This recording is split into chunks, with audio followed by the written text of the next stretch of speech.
critically important to America's security and our economy. It's a bad idea. It unilaterally disarms America's economy in the global marketplace, because you think the Chinese and in India are going to institute these kinds of restrictions on their economy? No way. I'm against it, and I don't care, and I have been so disappointed in some of our utility executives, especially the CEO of Xcel Energy, who ran to Washington, D.C. to quickly tell them, we need cap and trade, get it passed quickly so we have regulatory certainty. And I said, if I'm the last man standing that says, no way, I will be that person. There is no way to compromise on this issue. Thank you, Kevin. Well, again, I certainly wouldn't support cap and trade. And I certainly am not about the green initiatives or more intrusion or more taxation in any kind of way, fashion, or form. What I have proposed is the Energy Security Act. It's my conviction that our energy dependence is a national security emergency. We're the largest consuming nation in the world.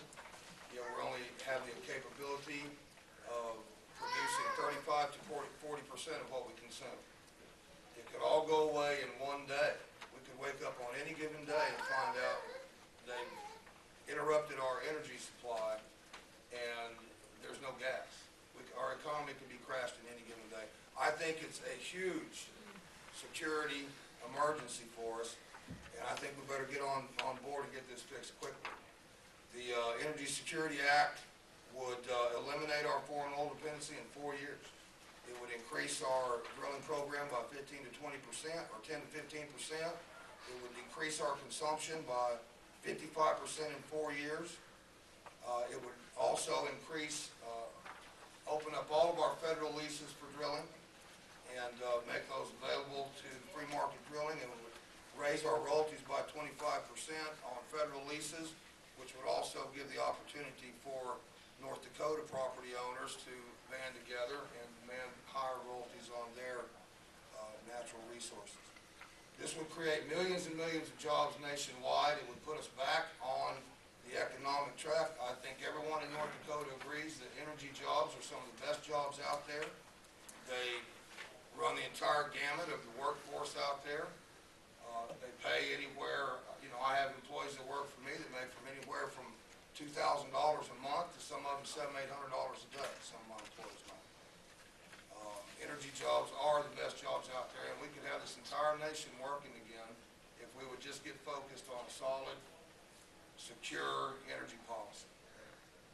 I see my time's up. Boy, it sure goes fast when you have Thanks, Jack. It's a good guy to have around. My wife wants the garbage disposal fixed when we're here in the morning. Anyway, the answer is no. Carbon dioxide is an essential nutrient in the food chain. It's not a pollutant. One of the bad things about the global warming theory, which they now call climate change, is the bottom line is they're suggesting to us that if our economy would just be slowed down a couple notches and we didn't have as much money, we couldn't do as much damage to the environment. And of course, that's very silly. Every country, let's say every third world country that doesn't have as much money as we do, we don't need a lot of scientific evidence to know that their environment isn't as clean as ours. I believe we have to be more prosperous if we're to keep our environment clean and make it cleaner. I think there's an underlying thing here, a real tendency on the far left that's governing our country right now to introduce policies, whether it's cap and trade or forced unionization under card check, their health care bill, a number of other things. The tendency, the underlying influence is to destabilize our economy as much as possible in every aspect.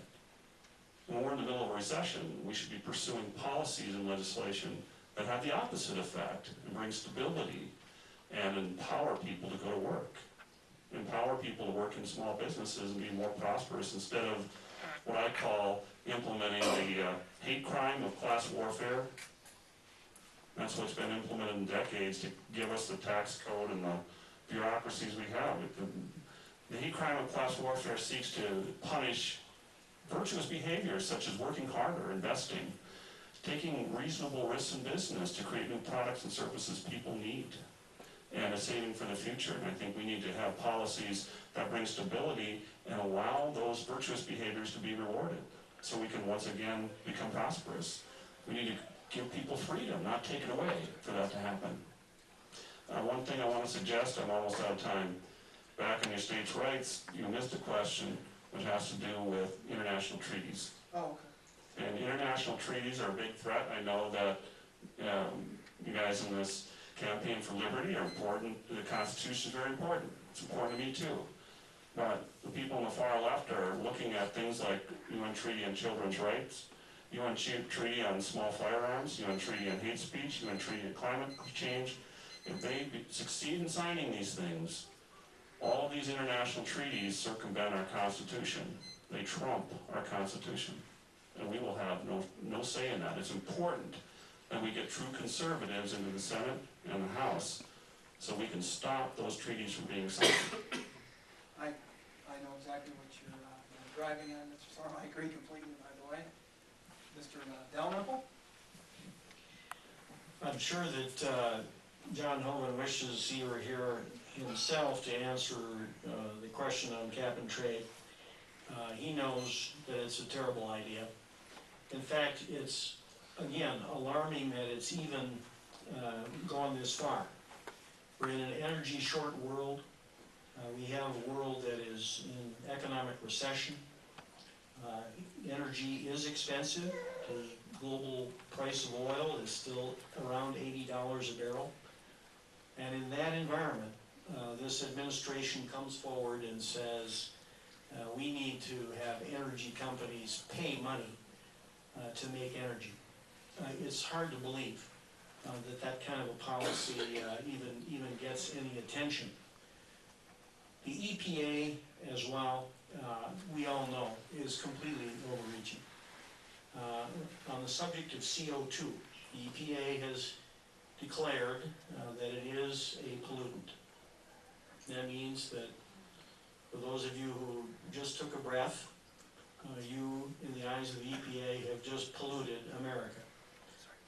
What's going on internationally is so obvious. The rest of the nations in the world really, I think it's amusing.